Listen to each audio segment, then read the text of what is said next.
नमस्कार साथियों, आपका हमारे हिंदी साहित्य अकादमी नागौद में स्वागत है। आज हम आपको लेकर आ रहे हैं हिंदी साहित्य के इतिहास के बारे में कुछ जानकारी। तो देखिए, अब हिंदी साहित्य मतलब इतिहास किसे कहते हैं। तो इतिहास देखिए, अतीत के तथ्यों का वर्णन विश्लेषण जो कालक्रम अनुसार किया गया हो, इसे इतिहास कहलाता है। अब आचार्य रामचंद्र शुक्ल ने क्या कहा इतिहास को, देखिए तो उन्होंने कहा कि साहित्य के इतिहास को जनता की चित्रवृत्ति का इतिहास मानते हैं।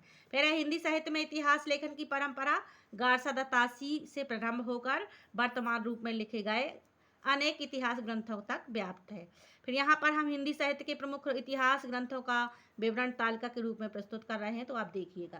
तो देखिए, इसमें से तालिका बनी है क्रमानुसार। तो देखिएगा, गारसा दत्तासी की रचना कौन सी है? इस्तवार द ललित रेब्यूर है, ये 1839 ईस्वी में लिखी गई थी। इसकी विशेषता क्या है? फ्रेंच भाषा में लिखी गई थी। हिंदी साहित्य के इतिहास का प्रथम ग्रंथ माना जाता है इसे। फिर है दूसरा है शिव सिंह सेगर, तो इनकी रचना है शिव सिंह सरोज, ये 1883 ईस्वी में लिखी गई थी। लगभग 1000 कवियों की जीवन वृत्त रचनाएं हैं इसमें, ये इनकी विशेषता हो जाएगी। फिर तीसरा है जॉर्ज गियर्सन, तो ये the modern vernacular literature of Hindustan, ये 1888 ईस्वी में लिखी गई थी।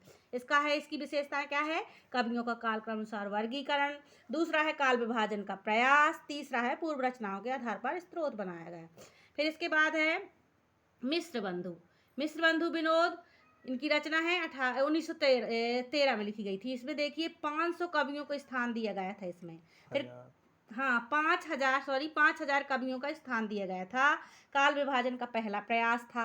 अब इसके बाद देखिएगा आचार्य रामचंद्र शुक्ल, तो हिंदी साहित्य का इतिहास, इनका आचार्य रामचंद्र शुक्ल का हिंदी साहित्य का इतिहास। फिर इसके बाद ये 1929 में ईस्वी में। फिर ये देखिए, इसकी रचना क्या है? काल विभाजन, दूसरा है इतिहास दर्शन, तीसरा है नामकरण का सुस्पष्ट आधार, चौथा है रचनाओं का साहित्यिक मूल्यांकन। फिर इसके बाद आते हैं आचार्य हजारी प्रसाद द्विवेदी, तो हिंदी साहित्य की भूमिका, दूसरा हिंदी साहित्य का आदिकाल, तीसरा है हिंदी साहित्य का उद्भव और विकास। तो इनकी विशेषताएं क्या है? देखिए, नवीन सामग्री एवं नूतन दृष्टि। फिर है शुक्ल जी के अनेक निष्कर्षों को से असहमत थी।